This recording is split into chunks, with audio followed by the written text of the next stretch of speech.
দ্বাদশ জাতীয় সংসদ নির্বাচনকে সামনে রেখে আগামী 29 ডিসেম্বর মাঠে নামবে বিজিবি। মঙ্গলবার সচিবালয়ে নিজ দপ্তরে সাংবাদিকদের সঙ্গে আলাপকালে কথা জানান স্বরাষ্ট্রমন্ত্রী আসাদুজ্জামান খান কামাল।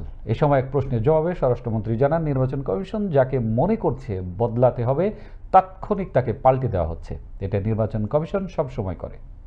আমি মনে করি এখন পর্যন্ত যা হয়েছে আমাদের এগুলোকে আমরা কন্ট্রোল করতে পারবো। ভবিষ্যতে আমাদের নিরাপত্তা বাহিনী সেই দিকে অনেক দক্ষ, অনেক প্রশিক্ষিত।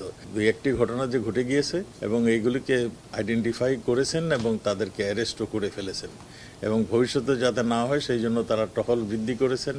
এবং আপনারা জানেন ইতিমধ্যেই আমাদের 29 তারিখ থেকে খুব সম্ভব, আমি এই যে যতটুকু জানি 29 তারিখে বিজিবি এবং চলে আসবে মাঠে। বিজিবির পরেই আবার আর্মিও চলে আসবে। কাজেই এই যে সমস্ত আপনারা আশঙ্কা করছেন কিংবা যেগুলি দেখছেন সেগুলির পরিস্থিতি আরও শান্ত হবে।